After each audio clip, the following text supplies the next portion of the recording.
Kenapa saya katakan Datuk Seri Najib wajar diberi pengampunan? Siapakah dalang yang sebenar memerangkap Datuk Seri Najib? Kemasukan RM42 juta duit SRC International ke dalam akaun peribadi Datuk Seri Najib adalah tanpa pengetahuan Datuk Seri Najib. Datuk Seri Najib tidak tahu menahu langsung duit itu dari SRC. Kalau Datuk Seri Najib tahu awal lagi, Datuk Seri Najib akan menghalang duit dari SRC International masuk ke dalam akaun peribadi beliau. Bekas pengarah yang bertanggungjawab meluluskan pemindahan duit pun tidak tahu bahawa pemindahan duit akan masuk ke akaun Datuk Seri Najib. Dan jika beliau tahu, memang beliau tidak akan meneruskan pemindahan wang tersebut ke akaun peribadi Datuk Seri Najib. Jadi, siapa dalang sebenarnya?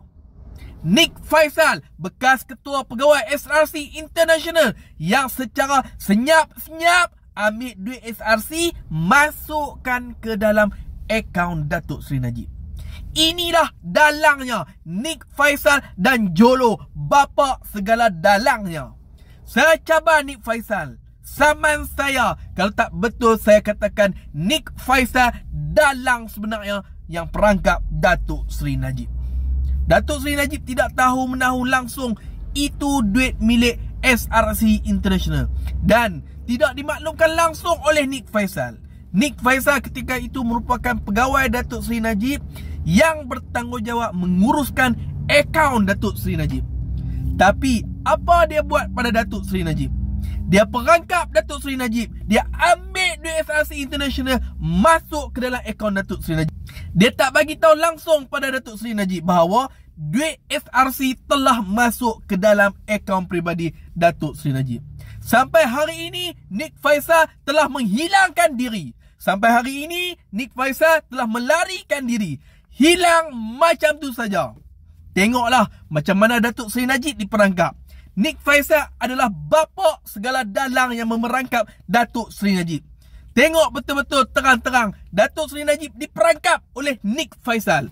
Nick Faisal pun hilang macam tu saja.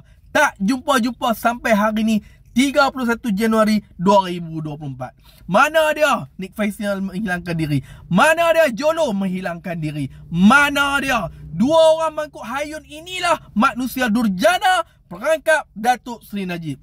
Adakah ada pihak yang arahkan Nick Faisal perangkap Datuk Seri Najib?